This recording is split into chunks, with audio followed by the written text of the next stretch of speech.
It was hidden for a reason. Buried beneath Boston cobblestone and a century and a half of silence, this story was never meant for you to hear. The records were burned, the witnesses vanished. The house itself, a towering residence on Beacon Hill, was torn down in the dead of night, brick by brick, every stone scattered into the harbor like the remains of a crime. They tried to erase it, to scrub it from history, but some truths are not so easily buried. They bleed upward, through time and soil, until they stain the present. And the question they carry is simple and terrifying. What happened to the Callahan sisters? Two girls who never grew old. In the spring of 1873, Ara and Isalda Callahan were 16 and 17 years old. Luminous, untouchable, the daughters of a wealthy shipping magnate. 20 years later, in the winter of 1893, they were still 16 and 17, not just in appearance but in every measurable biological way. They had not aged a single day, not a miracle, not divine intervention, but a transaction, a pact sealed in shadows. And if you think this is only a curiosity of the past, you're wrong, because what their father purchased and what was stolen to make it possible has shaped the world you live in right now. You feel its weight every day without knowing it. You live inside the theater it built, and once you understand what really happened to the Callahan sisters, you will never see the stage of history the same way again. So let me ask you something before we go further. Where are you watching from? Write it in the comments, because when this descent begins, you will want to know you were not alone. The story begins with Marcus Callahan, their father, a man who clawed his way up from the docks into Boston's highest echelons of power. He was brilliant, ruthless, admired, but broken. His wife had died suddenly of a fever. At loss unhinged him. It ignited an obsession, preservation, permanence, the conquest of decay. He began pouring his fortune into experimental medicine, into forbidden philosophies drifting across the Atlantic from Europe, into any whisper that promised immunity from time's cruelty. His daughters became his shrine. Ara, sharp and questioning. Isalda, gentle, an artist's soul. They were kept in a gilded quarantine, watched, guarded, every cough a crisis, every chill a storm of panic.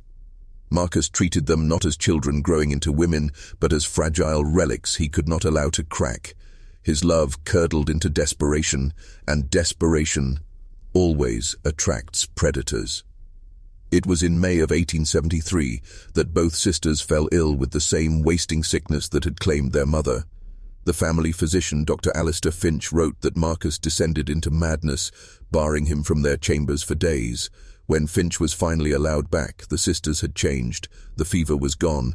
The weakness had vanished. They were radiant, too radiant. Their skin glowed, their eyes gleamed, their laughter returned. But Finch felt none of it belonged to them anymore. He wrote, "I saw not the blush of health, but the cold polish of porcelain." Marcus declared it a miracle, but miracles do not erase time. They do not halt the cycle of becoming. Finch suspected it wasn't healing he had witnessed, but an exchange. Something unnatural had entered the Callahan house, and something else had been taken. This was the first step into the forbidden, and the deeper you go, the more you'll realize the Callahan sisters were not alone.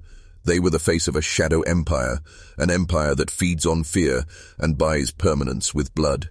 Dr. Alistair Finch was no ordinary physician. He had been educated in London, trained in Paris, and polished in Boston, where medicine was becoming less a trade and more a profession. He believed in science, in progress, in the rational march toward understanding the human body. And yet, in the pages of his private journal, the one I hold in my hands now, leather-bound and wax-sealed for over a century, you can feel the fracture, the moment where reason collapsed beneath something older, something darker. He describes Marcus Callahan, after the recovery of his daughters, as a man both triumphant and haunted. Marcus dismissed him with a final generous payment, too generous, almost as if to buy not just silence, but complicity. But Finch could not rest. He had seen sickness vanish too abruptly, strength return too perfectly. Ara and Isalda were not just healed, they were renewed, and yet their eyes, he wrote, had the calm of a still pond, beautiful, yes, but reflecting nothing. For 5 years, Finch kept his distance.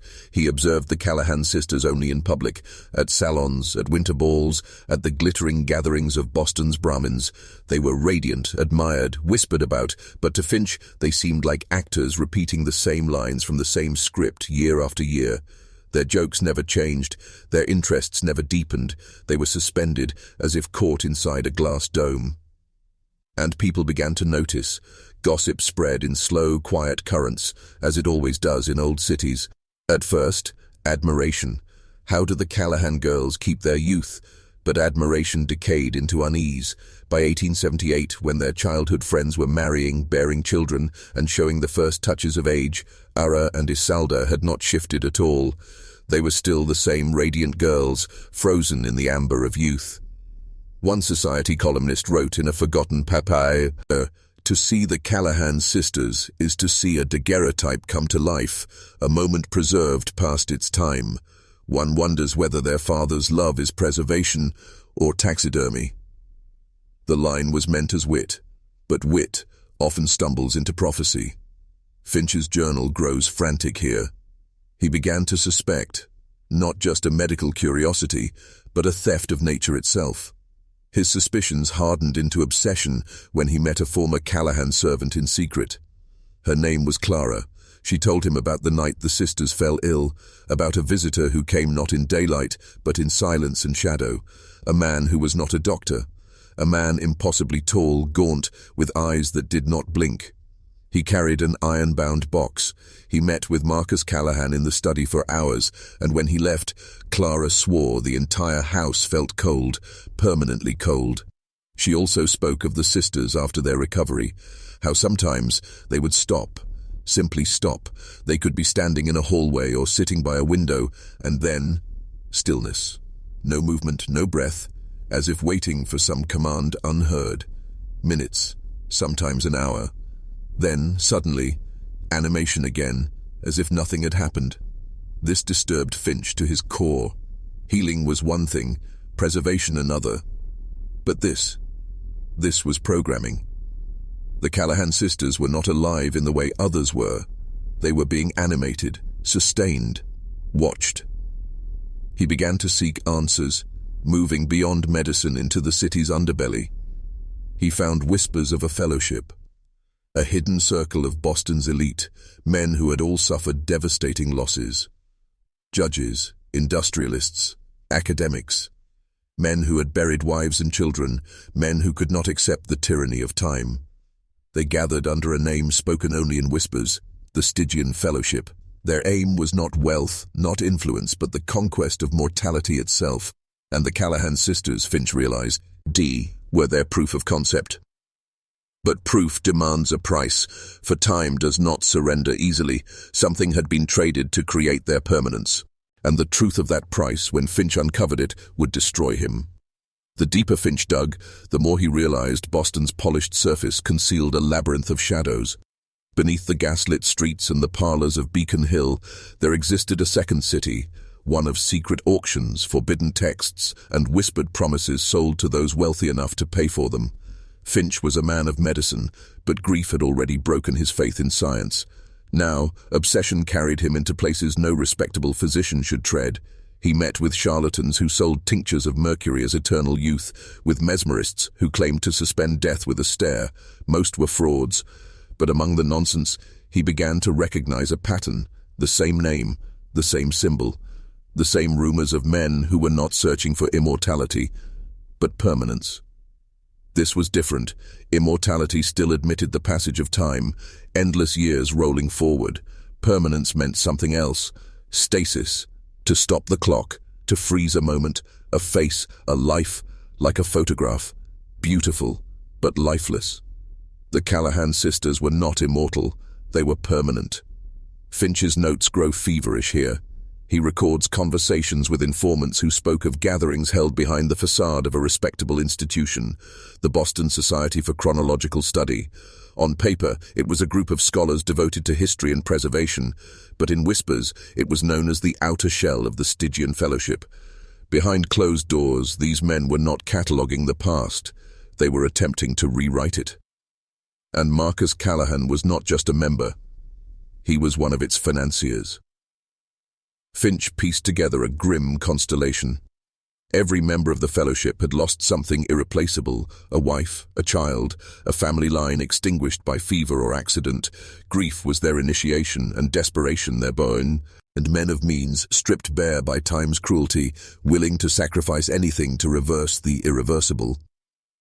One night in late 1878, Finch wrote of being summoned, not by a letter, not by a messenger, but by a knock at his door just after midnight. A folded scrap of paper was pushed beneath the wood. On it, nothing but a single drawing, a serpent devouring its own tail, the ancient symbol of eternity. And beneath it, in hurried hand, "They are not free. Neither are you." Finch never learned who sent it, but it confirmed his dread. Ara and Isalda were not the blessed beneficiaries of a miracle. They were prisoners, beautiful gilded prisoners caught in a machine of permanence.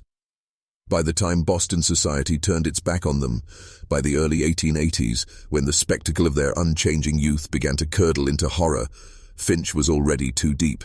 He arranged a meeting with Ara under the guise of a polite social call. He described her beauty as the beauty of marble, luminous but cold. She spoke in perfect grace, but the events she recalled were from a decade earlier, as if her mind, like her body, had been locked in place. And then, as he rose to leave, she pressed a folded paper into his hand. Her mask cracked for a single moment. Fear flickered in her eyes, raw, unguarded fear. She whispered, "He watches. He always watches." On the paper was a symbol, the serpent eating its tail. But this time, inside the circle was a lotus flower, blooming, strangled. Finch's descent quickened. He scoured archives, libraries, private collections. At last he found its meaning in a book so rare it was bound in human skin, whispered about only in the darkest corners: Somnus Infinitum, the endless sleep. Not magic in the theatrical sense, but a manual of biological manipulation. It described a process, the transference of vitality, the siphoning of life force from one scene object into another to grant not immortality, but permanence. But permanence always demanded a vessel, a sacrifice, a life drained slowly, endlessly, to keep another frozen. The Callahan sisters' youth was no miracle. It was a machine of flesh and blood, and somewhere, someone was paying the cost. The discovery of Somnus Infinitum shattered whatever fragments of comfort Dr. Finch still clung to. It was not a book of fantasy, nor the ramblings of an alchemist lost in delirium. It was clinical, precise, a proto-scientific manual masquerading as occult law. It described permanence not as a blessing, but as a circuit, a parasitic exchange that locked one life in bloom while another withered in silence. The drawings were chilling, human figures connected by tubes, wires, and vessels of glass. Notes written in Latin and Greek detailed the harvesting of what the author called flos vitae, the bloom of life. This essence, once extracted, could be fed into another host, keeping them fixed in their prime, immune to the slow decay of time. But there was always a cost. For every subject preserved, another had to be consumed. The vessel was the word the text repeated, a body designated to collapse so another could remain pristine. The Callahan sisters were the recipients, but who, or what, was their vessel? Finch began to notice a pattern in Boston's newspapers, a string of disappearances scattered over the decades since the sisters' illness. Young men and women from the poorer districts, strong, healthy, unnoticed by the city's elite, vanished without explanation. The police had no suspects, no motives, but Finch's mind now burned with the dreadful possibility. Were these the fuel? Were lives being plucked from the margins of society to feed the sisters' permanence? The journal trembles here, his handwriting jagged, almost illegible. He describes sleepless nights, pacing his chamber, haunted by Ara's words. He watches. Who was he? Marcus Callahan? Or the gaunt man with the iron box Clara had seen? Or someone else entirely? Someone hidden within the fellowship, pulling the strings? By 1882, Finch could no longer tolerate shadows. He resolved to confront the truth directly. His investigation led him to a private sanatorium on the outskirts of the city, the Brookline Asylum for the chronically afflicted. Officially, it was a haven for rare diseases, a place for those whom modern medicine could not yet cure. But its funding came from anonymous benefactors, names Finch recognized from the fellowship. Using forged papers, he gained entry, presenting himself as a physician curious about their novel treatments. He was led by the director, a cold man named Dr. Silas Croft. The corridors were pristine, the rooms immaculate, but the atmosphere chilled him to the marrow. Patients were kept in isolation, their faces veiled, their names hidden behind codes. Croft claimed it was to preserve their dignity. Finch knew it was to erase their identities. And then, in the manifest he stole from Croft's desk, he saw a name that froze his blood. Thomas Callahan, the firstborn son of Marcus Callahan. Officially, the boy had died at age 10, years before Ara and Isalda's illness. The family never spoke of him again, but Finch realized the truth. Thomas had not died. He had been hidden, preserved, not as a beneficiary, but as the vessel. That night, Finch broke into Thomas's room. His description defies imagination. The boy was alive, if such a word can still be used. His body was frail, withered, parchment thin. Tubes and glass canisters snaked from his veins into a central machine that hummed with predatory energy. Inside those tubes glowed a faint, luminous fluid, the bloom of life itself. Thomas's eyes were open, ancient, lucid, and filled with agony so profound, Finch wrote that to look into them was to feel one's soul pulled apart, thread by thread. He could not speak, but he watched. He screamed through his silence. Marcus Callahan had sacrificed his own son, turned his blood, his essence, his life into the fuel that preserved Ara and Isalda forever in their perfect youth. Thomas was the withered prince, the eternal cost of their permanence. Finch fled that night with a stolen sample of the fluid and a silver locket that rested on Thomas's table, proof he could no longer ignore. But with that proof came danger, because the fellowship knew he was too close. And once you glimpse the machine, you are no longer just an observer, you are a liability. After that night in Brookline Asylum, Finch was no longer the same man. He had seen the engine of permanence. He had looked into the eyes of the withered prince, a child offered up by his father to feed the illusion of beauty and youth. Every step he took from that night onward carried the weight of that gaze, a silent plea, a warning, a curse. He tried to return to the surface of life, to practice medicine, to smile at colleagues, but the shadows of Boston seemed to lean closer now, watching. The fellowship had eyes everywhere. He began to notice figures at the periphery of his vision, a man reading a newspaper too long at the corner, a carriage with no crest that seemed to follow him block to block, and always the memory of Ara's whisper, "He watches, he always watches." Finch examined the glowing vial of fluid he had stolen. It pulsed faintly in the dark, as if alive. Under lamplight, it shimmered with colors he had no words for, hues that seemed to bend his perception, that left afterimages when he blinked. He pricked his own finger, letting a drop of blood fall into the vial. The reaction was immediate. His blood vanished into the glow, absorbed, consumed. The bloom of life was hungry. This was no mere chemical. It was essence itself. The theft of existence. But Finch had stolen more than a sample. The silver locket from Thomas's table bore an engraving, the serpent and the lotus, the symbol Ara had pressed into his hand. Inside was not a photograph, but a lock of hair, golden, soft, preserved as if untouched by time. Whose hair? The sisters? Their mother?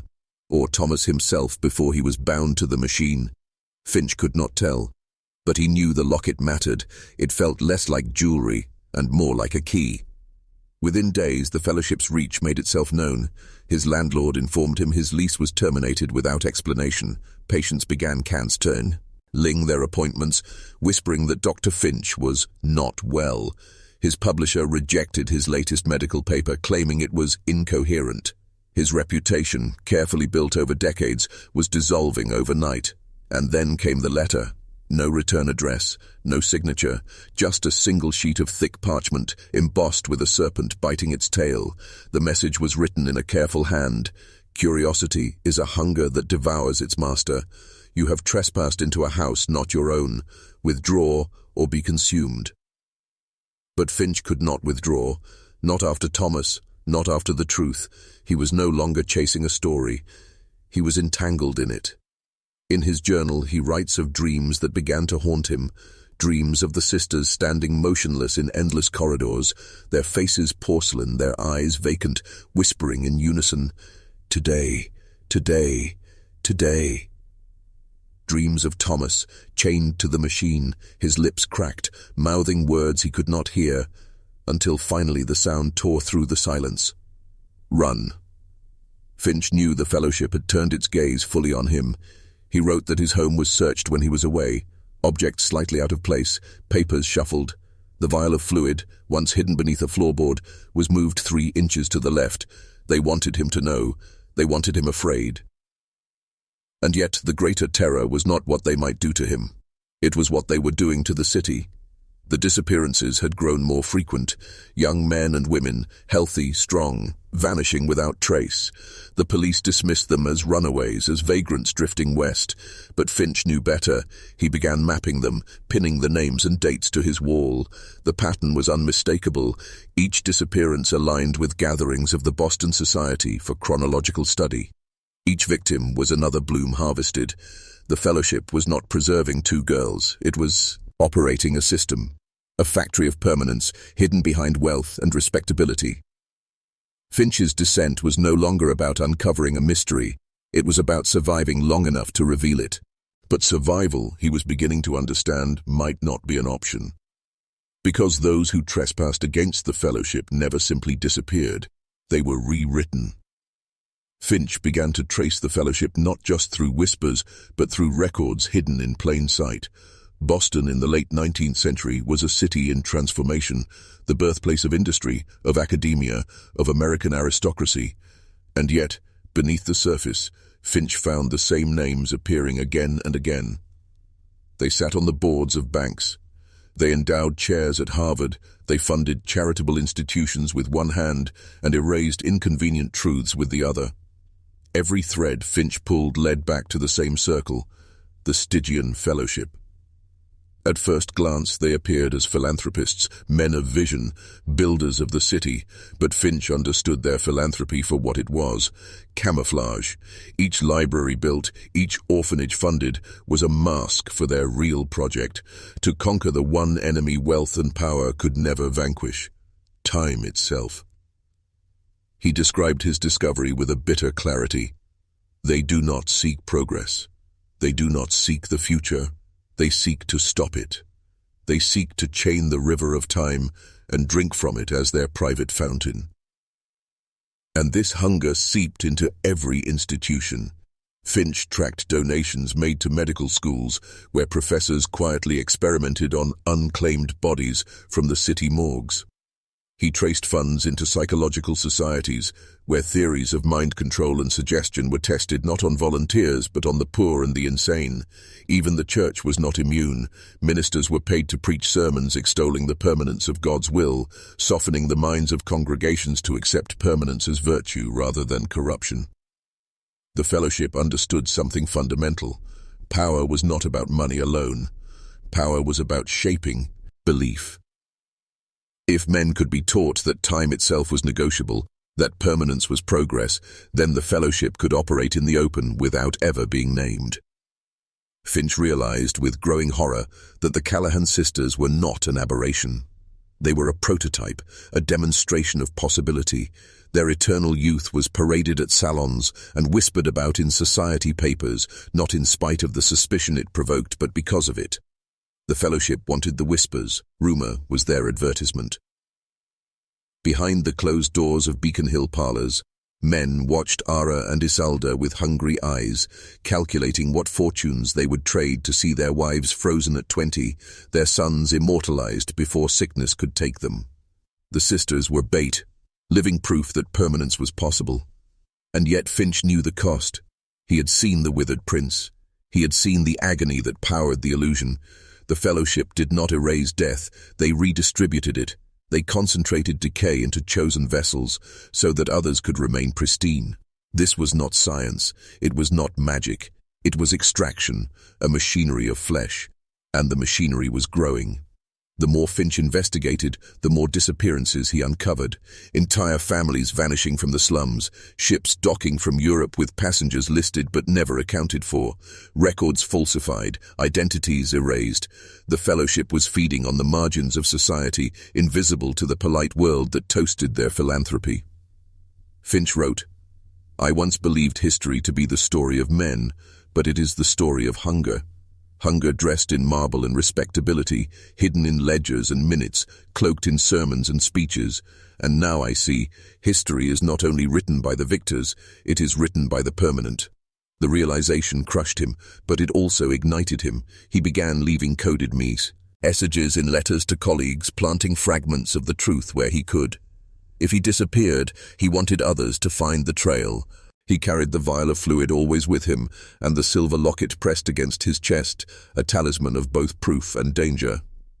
But the Fellowship had already marked him. The Watchers no longer lingered at the edges. They began to close in, a carriage that followed him openly in daylight, a man who sat across from him at a tavern and never touched his drink, whispers outside his window when he tried to sleep. And then came the dream again. Ara and Isalda standing side by side in perfect symmetry, whispering, "Today, today, today." Finch woke with the taste of blood in his mouth. The Fellowship was not merely a cabal, it was a system that rewrote not just the lives of two sisters, but the very history of a city. And now, Finch understood. Once you saw the system, you were already inside it.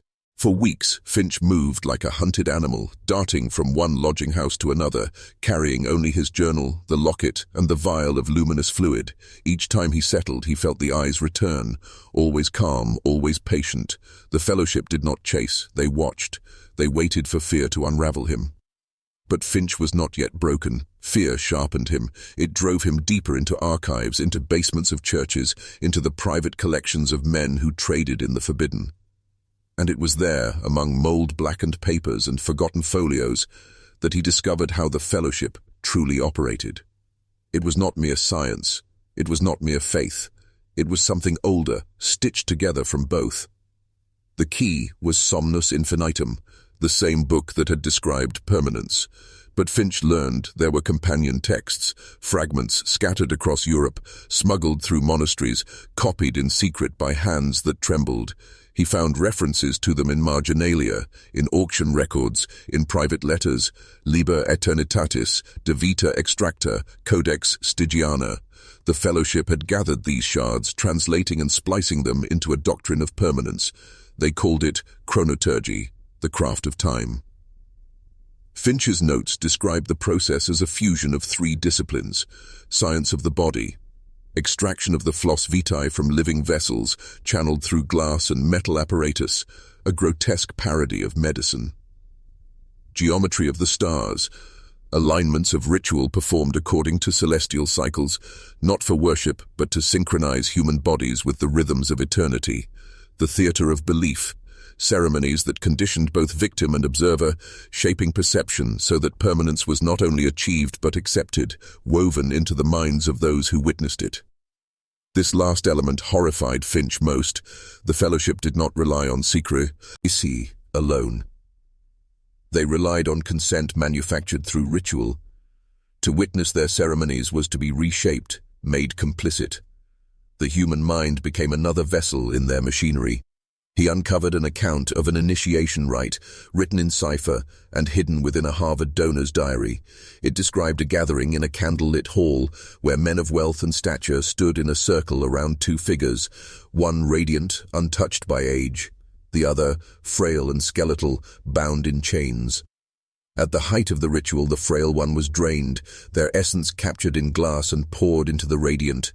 As the glow filled the host, the witnesses raised their hands and spoke a single phrase: Fiat tempus, fiat nunc.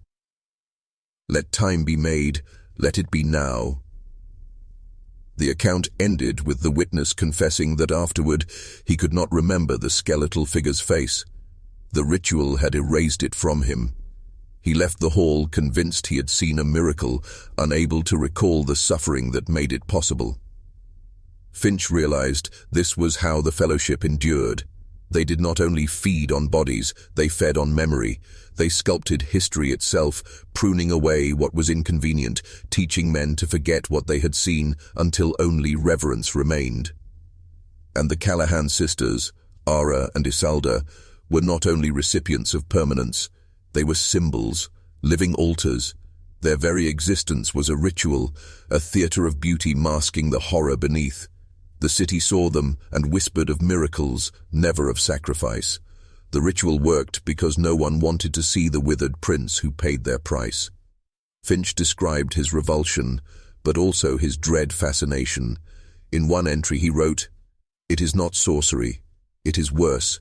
It is the science of hunger, perfected by ritual, shielded by belief.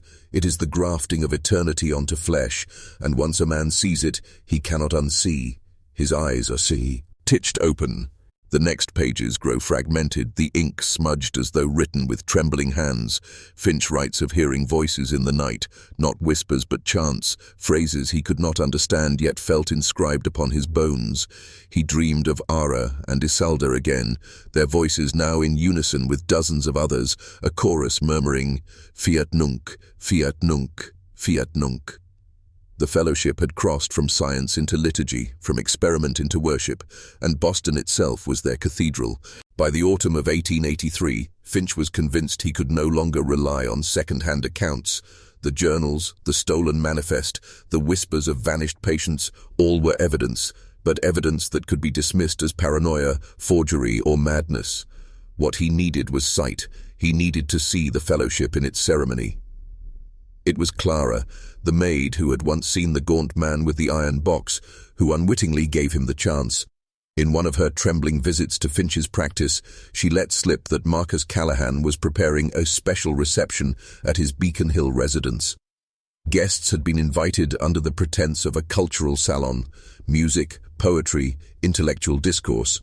But Clara had overheard the servants whispering the reception was only a veil. At midnight, when the city slept, another gathering would begin. Finch resolved to enter. Through bribery and forged credentials, he acquired the attire of a private physician and secured himself as an attendant to one of the guests, a merchant plagued by gout. On the night of the reception, he walked through the Callahan doors with the merchant's entourage. The house glittered with elegance. Crystal chandeliers bathed the rooms in warm light. Violins sang in the parlor. Ladies fanned themselves while gentlemen debated the future of the Republic. But beneath the music, Finch felt it. The hum of expectation. The room itself seemed to know what was coming. At 11:30, discreet hands ushered select guests through hidden doors, down a staircase veiled in velvet curtains. Finch followed, his heart pounding like a drum. The air grew colder as they descended, until the marble gave way to stone, a cellar older than the house above, its walls lined with carvings too weathered to name. The chamber was circular, lit by a ring of candles whose flames bent inward, as though drawn toward the center. At their center stood two figures, Ara Callahan, Isalda Callahan, perfect, radiant, unchanged. Their gowns were white, embroidered with the serpent and lotus sigil. Their faces betrayed no age, no sorrow. They stood motionless, as if waiting. Beside them stood another figure, cloaked and hooded, in his hands an iron box, and opposite them, shackled to a chair, was the vessel, a young man no older than 20. His body trembled with weakness, though his eyes burned with terror. Tubes threaded from his arms into a device of brass and glass, where the faint glow of the floss vitae already gathered like fireflies in a jar. Marcus Callahan presided, his voice calm, assured, resonant. He spoke not in English but in Latin, words Finch half recognized from the fragments he had studied. Invocations not of gods, but of eternity itself. The gathered guests repeated in chorus, their voices weaving into a rhythm that made the air itself vibrate.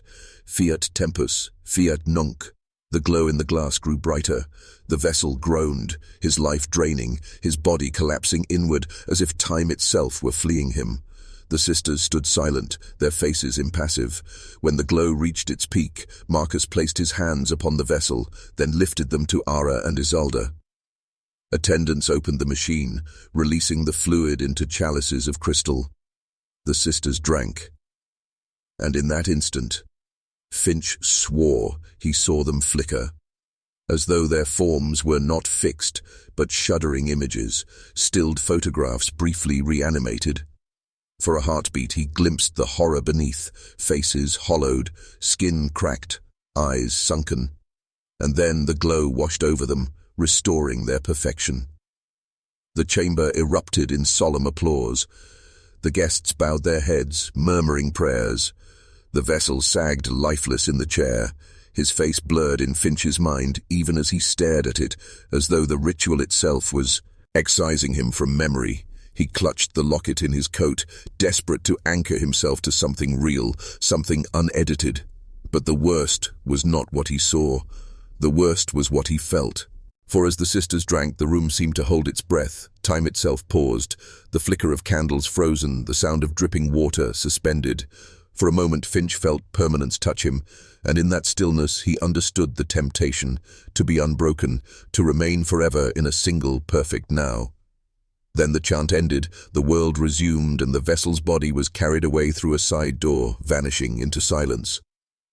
Finch staggered back into the night, his journal entry trembling with despair. He had seen the truth, but with sight came danger, for the Fellowship would know, they would feel it. The machine did not only consume vessels, it consumed witnesses. And now, Finch himself was part of the ritual. When Finch left that subterranean chamber beneath Beacon Hill, he thought he had escaped. The October air struck his face like cold water, and for a moment he believed he could breathe again. That distance would preserve him from what he had witnessed. But the truth followed him, not in the form of pursuers or men with knives, but in something more insidious: his mind. It began subtly. The night after the ritual, he tried to record everything in his journal, every detail of the chamber, the faces of the guests, the words Marcus Callahan had spoken. His pen moved frantically, but the descriptions dissolved as he wrote. He could see the page filled with his handwriting, yet when he looked back, whole sentences were gone, paragraphs collapsed into fragments, names blurred, letters rearranging themselves into gibberish. The harder he pressed his memory, the faster it unraveled. Then came the dreams. He would wake in his study at dawn, drenched in sweat, hearing the chant echo in the room. Fiat tempus, fiat nunc. His clock would tick forward, then backward, then forward again, before snapping into silence. Once he found himself staring into the mirror, convinced that his reflection had lingered half a second longer than it should have, its lips whispering words he had not spoken. Finch realized the Fellowship had not merely built a machine of flesh and blood, they had engineered something subtler, a system of psychological erosion. The ritual was not meant to be seen by outsiders. The act of witnessing had marked him. The permanence that preserved the Callahan sisters had an opposite effect on the uninitiated. Witnesses began to decay, not physically but mentally, their grasp on time loosening until they fell apart. It was not paranoia, the evidence mounted. At his practice, Finch struggled to remember his patients' names, though he had treated them for years. One day, he called a woman Elizabeth, only for her to recoil in anger. Her name was Margaret. He checked his records, and the name Elizabeth appeared written in his own hand, though he had no memory of writing it. The Fellowship wasn't chasing him with blades. They didn't need to. They were dismantling him piece by piece, turning his own mind against him. So he did what desperate men always do. He hid. He closed his practice, citing exhaustion. He rented a room in a crumbling boarding house near the docks, where the air stank of brine and smoke, hoping the noise of the harbor would drown out the whispers in his head. He locked away the glowing vial he had stolen, wrapping it in rags and sealing it inside a steel box, terrified that even its faint luminescence might betray him. But isolation only made the decay more vivid. Days blurred into nights. He would sit down to write and look up hours later to find the page blank, though his fingers were stained with ink. He began to doubt his senses. Had he truly seen Ara press the serpent and lotus drawing into his hand, or had that too been a memory planted by the Fellowship to bait him deeper? And yet, through the fog of doubt, one constant remained. The locket. The silver locket he had taken from the bedside of the withered boy. Whenever his mind trembled, whenever his journal bled into nonsense, he would clutch the locket, It grounded him. It whispered something the Fellowship could not erase. Proof, a tether to reality. But reality was shrinking. In one of his final lucid entries of that winter, Finch wrote, "They do not come with blades. They do not need prisons. They come as silence. They eat your memory. They devour your time until you cannot tell if you have lived a day or a decade. That is their true power, not the preservation of beauty, but the destruction of the witness. They keep their secrets not by hiding them, but by making those who know forget." The winter of 1884 should have been Finch's end. His mind fractured, his practice abandoned, his nights consumed with hallucinations that bled into his waking hours.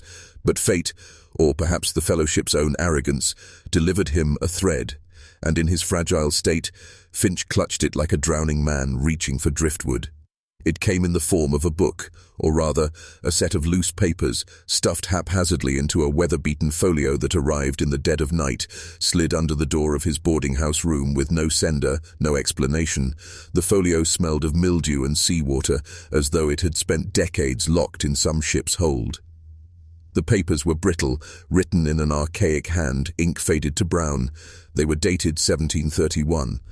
Nearly a century and a half before Finch ever set foot in Boston. And yet, the words leapt at him with horrifying familiarity. The author identified himself only as E.W. He claimed to have been a tutor to the children of a wealthy Boston merchant family, the Wetherells. The Wetherells, much like the Callahans a century later, had suffered loss, 3 children taken by fever in the span of 2 months. The father, desperate and broken, fell into the hands of men promising preservation. They called themselves Custodes Tenebris, guardians of darkness. The name was later replaced with the more sanitized Stygian Fellowship, but the rituals were the same. The tutor described a hidden chamber beneath King's Chapel, carved from older stone than the church itself. There, he had watched in horror as a ritual unfolded, a boy of 12 shackled to an altar of granite, surrounded by candles dripping black wax. A circle was drawn in ash and salt. At its center, a box of iron, humming with unnatural vibration. The boy's life force was drained into a glass vessel, and the Wetherell daughter, pale and fever-stricken, was made to drink. She okay radiant, the fever gone, her cheeks blooming with impossible vitality. And like Ara and Isalda Callahan more than a century later, she ceased to grow older. The tutor fled the family, branded a coward, and lived the rest of his life in fear. His papers, he wrote, were never meant to be read, only hidden. Yet somehow, across decades, they had found their way to Finch. Finch trembled as he read, not because the ritual was new to him, he had seen it with his own eyes, but because of what it meant. This was no isolated aberration. The Fellowship was not Marcus Callahan's invention, nor even Boston's. It was a current, an underground river flowing beneath civilization, resurfacing when grief and power intersected. And the symbols, the serpent consuming the lotus, appeared again, scrawled in the margins of the tutor's notes. He, too, had recognized its meaning, the endless cycle of time feeding upon life itself. But what struck Finch hardest was one final passage, written in a trembling hand, as though the tutor had written it on his deathbed. The child did not age, but neither did she live. Her laughter was echo, her words but repetition. The price was her becoming. Time preserved her body but consumed her soul. The vessel screamed until his breath ended, but her silence was worse. I fear these men do not seek to conquer death, they seek to manufacture dolls. Finch slammed the folio shut, his hands shaking. The tutor's words were his own, written centuries before he had lived them. It was not coincidence, it was design. And then came the cruelest thought of all. If these rituals had been conducted since at least the 1700s in Boston, how far back did they truly go? What hidden lineage had carried this knowledge across oceans, across empires? And how many families, how many nameless vessels had been consumed in the pursuit of permanence? Finch looked at the glowing vial he had stolen from the asylum, the life force of the withered boy, Thomas Callahan. Was this not the same substance the Wetherells had stolen in 1731? Was it the same essence stolen again and again, generation after generation, while the rest of humanity aged, decayed, and died? The thought turned his stomach, But it also ignited something else: resolve. For if this knowledge had persisted for centuries, then so too had the witnesses. The tutor had left his testimony. Finch, though fractured, still had his, and if he could leave his words behind, perhaps another decades or centuries later would read them as he had read the tutor's. Perhaps the chain of silence could be broken. He dipped his pen in ink. For hours he scrawled furiously, documenting the ritual, the fellowship, the sisters, the vessel, the glowing vial, and now these ancient notes. But with each word, his memory fought against him. Sentences disappeared, ink smeared into meaningless blotches. It was as though the paper itself rejected his confession. He whispered to himself as he wrote, a mantra against the erosion. Write faster than they can erase, write deeper than they can reach. And yet, in his heart, Finch knew he was already lost. The only question was whether the world would hear his warning before the fellowship erased him entirely. By the spring of 1884, Finch's desperation had ripened into recklessness. The tutor's papers had shown him one truth: silence was the fellowship's most powerful weapon. They had perfected the art of erasure. If he wished to break their grip, he would need to do the opposite. He would need to speak. So Finch prepared his testimony for the public. He began with Boston's newspapers. Late one night he presented himself to the offices of the Boston Evening Transcript, carrying with him the folio of 1731, the serpent and lotus drawing, and his own fragmented journals. He demanded to see an editor. He begged for 1 hour of their time. The editor, a man with sharp eyes and a perpetually wet cough, humored him. Finch unfolded the documents, his voice trembling but insistent as he spoke of the Callahan Sisters, of the glowing fluid, of the rituals that consumed the lives of Boston's poor. He laid bare the hidden machinery beneath Beacon Hill. When he finished, the room was silent. The editor tapped his pen against the desk, then offered a dry smile. "Dr. Finch," he said, "you're ill. This is paranoia wrapped in Gothic melodrama. Boston does not trade in the blood of its poor to keep its daughters pretty. Do you hear yourself?" Finch insisted, his voice rising, his fists slamming the desk. He thrust the folio into the editor's hands. The man leafed through the pages without expression, then neatly set them aside. "Leave them," the editor said. "I'll have my staff review them, but I warn you, Doctor, if you persist in spreading such tales, you'll destroy your reputation." Finch left the office with hope still burning in his chest. But when the next issue of the paper was printed, there was no story. Instead, buried on page 6 was a small notice. Dr. Alistair Finch, once a respected physician, is reported to be in failing health of the mind, subject to delusions and morbid fantasies. Readers are advised to regard his recent claims with pity, not alarm. They had not only dismissed him, they had branded him mad. And worse still, when Finch returned to the office demanding his documents, the editor claimed no knowledge of them. "No such folio was given to me," he said coldly, "and if you press the matter further, I'll have you escorted out by police." Finch realized the horror.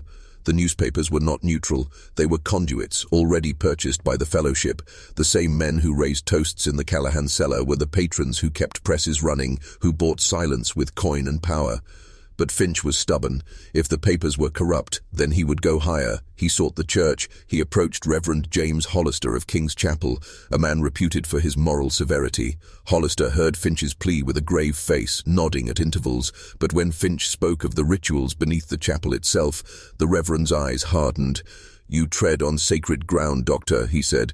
"Best to leave the past in the past. For your own soul's safety, say no more." Finch pressed further, accusing Hollister of complicity. The Reverend's voice dropped to a whisper. "There are truths older than Christ, truths that cannot be unlearned once spoken.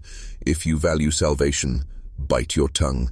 And then Hollister did something chilling. He smiled, not kindly, not warmly, but knowingly, as though he too had seen the serpent and the lotus and chosen silence over sanity. Finally, Finch sought the law. He presented himself before Judge Charles Wentworth, armed with what scraps of evidence remained to him. The judge listened in silence, his wrinkled face unreadable. When Finch finished, Wentworth leaned forward and placed a heavy hand on his arm. "Doctor," he murmured, "men of science like you must be careful not to wander it and to superstition. You have a fine reputation. Do not destroy it. Go home, burn your notes, forget the Callahans, forget everything." And then he leaned closer, so close Finch could smell the sourness of wine on his breath. "If you cannot forget, then at least learn to keep quiet, because if you speak again, you will not live long enough to regret it." Finch staggered from the courthouse, his vision blurred with rage and despair. Every door he knocked on, every institution he turned to, all answered with silence or veiled threats. The fellowship did not simply exist in the shadows, it owned the city. That night, Finch wrote one line in his journal, a line so sharp it tore through the haze that usually devoured his words. "The fellowship does not hide from Boston. Boston hides for the fellowship." And as he wrote it, he heard the faintest echo of laughter outside his window, a sound like dry leaves crackling in the wind. They knew, they had always known, and now he understood the true scale of his isolation. By late summer of 1884, Finch no longer trusted his own reflection. The newspapers had mocked him, the church had turned him away, the courts had threatened him, and everywhere he went he felt the fellowship's hand tugging at the threads of his mind, undoing him stitch by stitch. What terrified him most was not their threats, nor their silence, but the way they had begun to alter what he remembered. At first it was subtle. The Callahan sisters' names slipped as though written on water. He would swear the elder was called Ara, only to wake the next day, convinced it had been Aria. His notes alternated between spellings without his realizing. The younger, Isalda, sometimes appeared as Isolda, sometimes Isabella. At times he questioned if there had ever been two sisters at all. The portraits he remembered in Marcus Callahan's parlor blurred in his mind. One day he recalled raven hair, another day golden curls. Once, disturbingly, he remembered the sisters not as young women, but as children, their faces pressed against the glass of the oil, watching him with eyes too ancient for their bodies. The more he fought to hold their image steady, the more it wriggled free, like eels slipping through his fingers. Then came the visitations, not dreams, not hallucinations, but something between. At dusk, when his room was half shadow, half light, he would see the sisters sitting at the foot of his bed, perfectly still, perfectly silent, their dresses unstained, their skin flawless, but their mouths did not move when they spoke. Their words bypassed sound and pressed directly into his thoughts. "You do not remember us correctly. You never did." He would shout at them, clawing at his temples, demanding their true names, but the harder he shouted, the more their forms wavered, as though his rage were wind scattering smoke. One night, he awoke to find his journal open beside him, though he had not touched it. On the page was a passage in his own handwriting that he did not remember writing. The Callahan daughters were two, or one, or none at all. They are only what is preserved. Names are meat, faces are dust. Permanence does not keep identity, it devours it. The words chilled him more than any vision, because they did not feel like nonsense, they felt like truth. He began to suspect a deeper horror, that the fellowship's ritual did not simply preserve the sisters' youth, it erased their selves. What he remembered as Ara and Isalda might not have been sisters at all, but fragments, composites, shells filled with stolen essence. Perhaps the ritual preserved a body, but not a soul. Or worse, perhaps it preserved something else entirely, something that had never been human to begin with. Finch clutched the silver locket for comfort. It was his only anchor, the one artifact untouched by erasure. Inside, a miniature portrait of a boy's face remained constant. Hollow cheeks, sad eyes, hair combed flat. The vessel, Thomas Callahan. That memory, at least, had not yet been stolen. But even as he stared at it, Finch wondered, how long until the boy's name changed too? How long until the face blurred into another's? Would Thomas become Edward? Would he vanish altogether, leaving only a locket with no portrait, no history, no weight? The thought was unbearable. And then, the final insult. One morning, Finch caught sight of his own reflection in the cracked mirror above his washstand. For a fraction of a second, he did not recognize himself.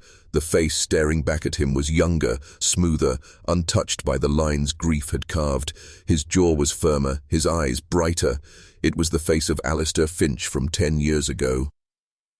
But then it melted, returning to the weary, broken visage he knew. The Fellowship was not merely rewriting his stories of them, they were reaching into his memory of himself. That night he wrote one last plea in his journal, a line so desperate it tore through his slipping mind. If anyone reads this, trust the locket. Trust the boy. He is the only constant.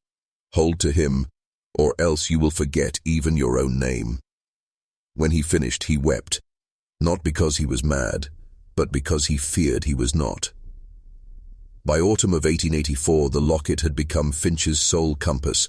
His memory of the Callahan sisters dissolved daily, slipping through cracks the Fellowship widened with each passing hour.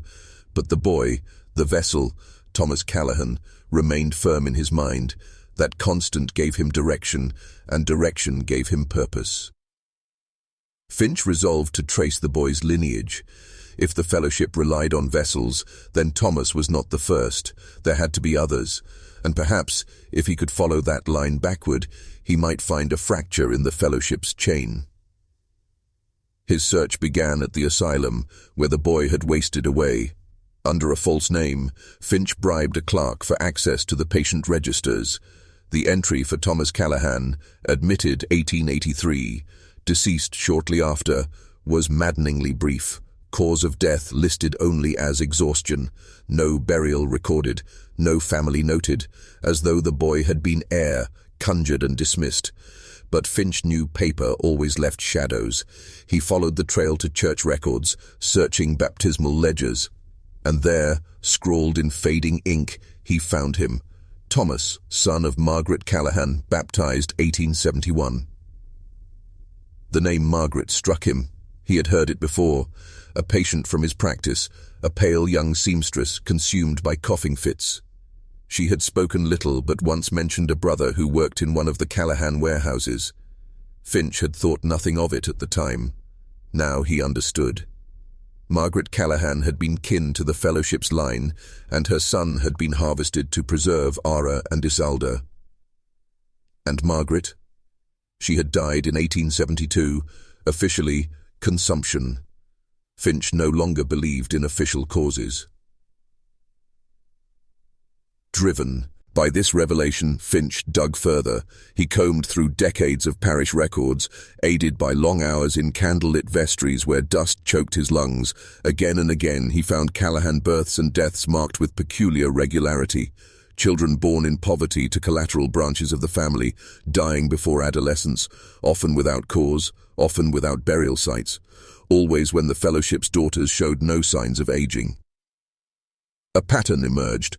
For more than a century, a bloodline had been cultivated, not of heirs, but of sacrifices. Callahan bastards, orphans, illegitimate children, raised briefly, then fed into the machine. Their names flickered like ghost lights in the records. Edward, James, Catherine, Samuel, Thomas, each erased, each forgotten, their brief existences consumed to stretch the lives of the chosen few. And worse still, the pattern did not end with the Callahans. Cross-referencing with the 1731 folio, Finch found the same families repeating: Wetherell, Callahan, Pembroke, all bound in a web of intermarriage. Each generation produced excess children, unacknowledged by society but carefully noted by the Fellowship, vessels bred like livestock. Finch's pen shook as he recorded this. They are not accidents. They are harvests. The Fellowship breeds their own vessels. The realization broke him anew. The Fellowship had not merely preserved beauty, they had engineered an economy of flesh, a hidden arithmetic. One child's entire span of years traded for another's unchanging face, a ledger written in blood, balanced over centuries. And the locket, Thomas's locket, was proof that not all vessels vanished without trace. Perhaps it had been left deliberately, perhaps by a nurse who pitied him, perhaps by the boy himself, a seed of resistance. Finch felt, for the first time in months, the stirrings of defiance. If the fellowship could read, right memory, they could erase names, but they could not unmake a chain once revealed. If he documented every vessel, if he traced their lineage, he might build a counter-ledger, a history of the forgotten, something the fellowship could not wholly erase. But even as resolve hardened, paranoia gnawed. Twice as he worked in the vestry, Finch glimpsed a figure in the corner of his eye. A girl in a pale dress watching. When he turned, there was only shadow. Another time he caught the faint scent of jasmine, though the room was empty. The sisters, or the echo of them, had followed him here. They hovered at the edge of his work, neither stopping nor guiding, as if daring him to continue. And so Finch pressed on, filling page after page, naming the nameless, binding the erased with ink. For the first time, he felt like he was winning a battle, not against his fading mind, but against centuries of silence. Yet he knew the danger. The fellowship had tolerated his ramblings when they branded him a madman. But this was different. This was order. This was genealogy. This was truth. He whispered as he wrote, voice hoarse in the dark, "If I cannot stop them, I will remember for those who cannot. I will leave a record no erasure can wholly consume." But even as he vowed it, he felt the weight of eyes pressing down. For the fellowship did not fear his madness, they feared his clarity, and clarity had just painted a target on his back. Finch knew time was slipping, not just in the way it eroded his memory, but in the way shadows seemed to lengthen around him. His counter-ledger, the Book of Vessels, the stolen genealogy of sacrifice, had become more than notes. It was a weapon, and weapons in Boston did not go unnoticed. He began to scatter copies. In the dead of night, he tucked fragments into hymnals at Old North Church, slid folded pages between mortar stones along the wharf, and mailed coded letters to distant colleagues under the guise of medical correspondences. He believed he was clever, spreading seeds beyond the fellowship's reach. But each attempt met with a gnawing realization. He was already being anticipated. At Old North, he returned a week later to find the hymnal pristine, his pages gone. At the wharf, the mortar stone was freshly sealed, as if no gap had ever existed. And the letters? Every colleague who might have received them sent polite replies, polite and strangely uniform, as though written by a single hand. The fellowship wasn't just erasing the past, they were erasing the present as it unfolded. His attempts at resistance were swallowed before they could take root, as if Boston itself was conspiring against him. One night, while leaving a bundle of pages in a tavern wall, he heard the scrape of boots behind him. When he turned, the street was empty, but the smell of cigar smoke lingered, heavy and sweet. Not the smoke of the common man's tobacco. Imported, expensive, fellowship smoke. Finch realized he was not merely hunted, he was monitored, every motion already logged, every thought anticipated. His defiance had been calculated into the game. He staggered back to his quarters, clutching the single intact ledger. Candlelight flickered against his haggard face as he muttered to himself, "They are not chasing me, they are herding me." And he was right. That night, a brick crashed through his window. No note, no threat, no demand. Just a brick wrapped in linen soaked with jasmine oil. The scent of the Callahan Sisters. A reminder, not of their beauty, but of their prison. A reminder that Finch's clarity had crossed a line. For the first time, he considered that survival might not mean outpacing the fellowship. Survival might mean finding someone beyond Boston's reach, someone willing to inherit the burden when he inevitably fell. Finch knew his own days were numbered. Every cough, every tremor in his hands reminded him that time, unlike for the sisters, still gnawed at him relentlessly. The fellowship could erase his records, silence his voice, even unmake his name. But if he could pass the ledger to another, the chain would not break. He searched among his peers first. Fellow physicians, men of science who might understand the gravity of his findings, but each time he approached one with hints of forbidden knowledge, their eyes glazed. Polite dismissal, or worse, polite interest followed by sudden withdrawal.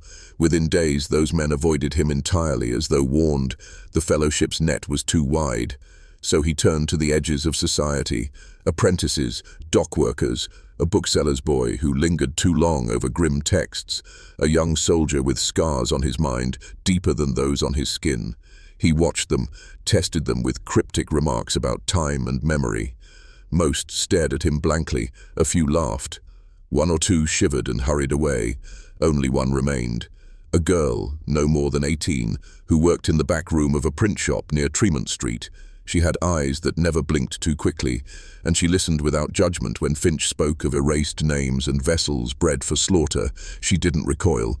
She leaned closer. Her name was Anna Hale. No family left, no ties to the city's power. When Finch showed her the locket, her hand trembled, but she didn't let go. "If what you say is true," she whispered, "then someone has to carry it. Otherwise it all vanishes." Finch felt a surge of hope, dangerous and fragile. At last, an heir, a mind beyond the fellowship's reach. But as he pressed the ledger into her hands that night, he noticed something in the window's reflection. A glint, the faintest curl of cigar smoke. They were already watching. Anna read by candlelight, her lips moving silently over Finch's jagged handwriting. At first she skimmed, her brow furrowing at the strange symbols and dates. But soon the color drained from her face. Each page was a wound that bled into her, each name of a forgotten child, another scar etched into her memory. Finch watched her with a mix of pride and dread. Pride because she saw, dread because once a mind saw the ledger, it could never unsee. That was the fellowship's real weapon, not fire, not knives, but the burden of knowledge itself. "You understand now," Finch rasped. His chest ached as though something inside had splintered. "This isn't survival, Anna. It's inheritance. To carry it means to be hunted. To know it means to be marked." She closed the ledger softly, as though afraid of waking the names inside. Her eyes lifted to his, clear and unflinching. "If no one remembers them, then they never lived. If no one fights this, then it never ends. I'll carry it." Finch felt both relief and despair. She was braver than he had been, but braver than she should have been. He wanted to take it back, to shield her, to swallow the ledger whole so she would never bear the weight. But the choice was gone. The moment she touched the book, she was written into its story. And then came the sound, faint, deliberate, a knock at the door, 3 times, measured. Finch froze. Not a neighbor, not chance. A ritual summons. Anna clutched the ledger tighter, her knuckles pale.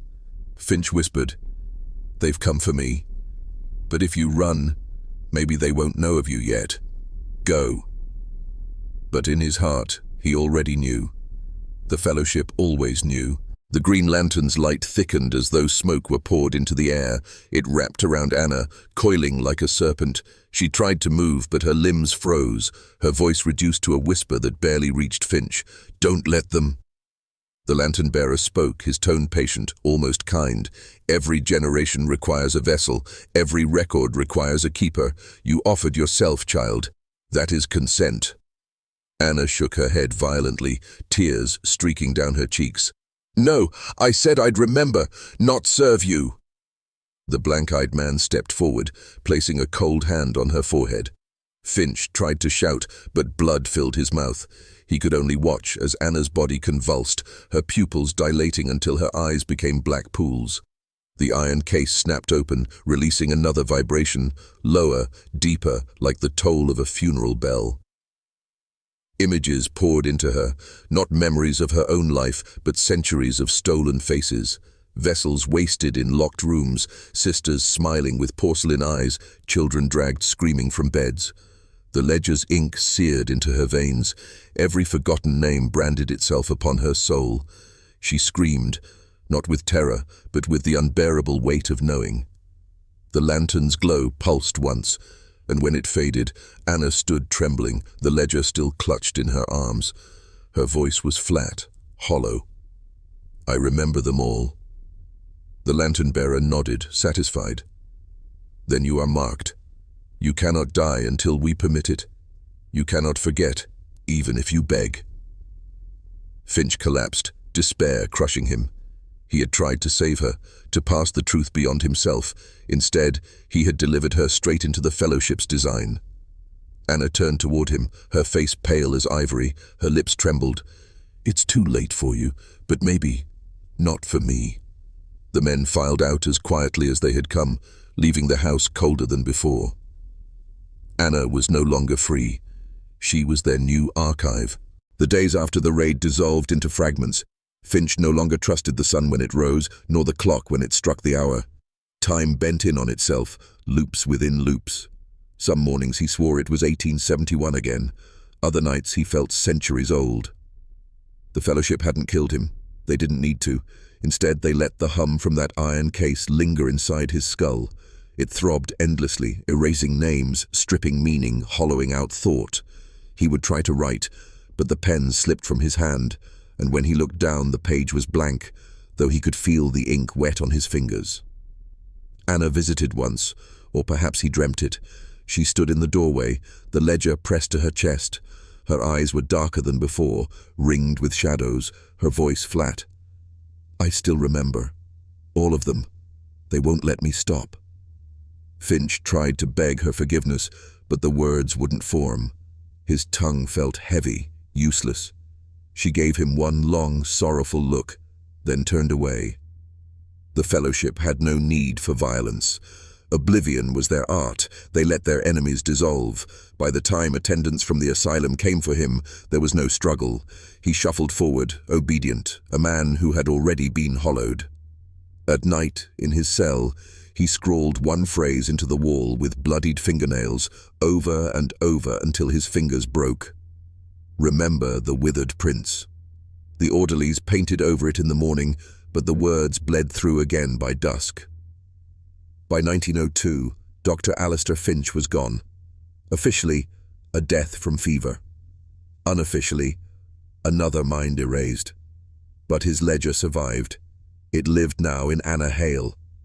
And she was no longer Anna Hale. Anna Hale's life after that night vanished from Boston's public record. No marriage, no obituary, no grave. Yet her name surfaces in whispers, fragments. A teacher in Providence who never seemed to age. A nurse in New York whose eyes were too knowing. A woman in San Francisco who kept ledgers filled with names no one else recalled. Always a shadow, always present, never old. The Fellowship had not destroyed her. They had repurposed her. She became their living archive, the vessel of memory they could not entrust to paper. Ink can burn, flesh, they believed, could endure. But endurance is not freedom. Anna bore the curse of every vessel before her, the unbearable load of remembrance without release. Unlike the Callahan sisters, she did not loop in placid emptiness. She looped in agony, her mind packed with voices that screamed ceaselessly, each child, each stolen life clawing for recognition. Some claim she left messages behind, scraps of paper in library books, etched symbols on cellar walls, the serpent strangling the lotus carved faintly into stone. All warnings, all pleas. The Fellowship's reach only grew, their rituals refined, their influence hidden in plain sight. Foundations, universities, the very institutions meant to preserve truth. And still the Callahan sisters smiled in portraits, unaged, their gaze eternal. If you search old records in Boston, you will find nothing. But if you look deeper, at the gaps, the erasures, the silences, you'll feel the outline of what they buried. And perhaps you'll sense Anna still walking, ledger in hand, unable to rest, unable to forget. Because once you hear this story, you've already joined it. Memory makes you part of the chain. So I'll ask you once more, write in the comments, remember the withered prince. Remember the withered prince. And know, the moment you do, the Fellowship will know you too.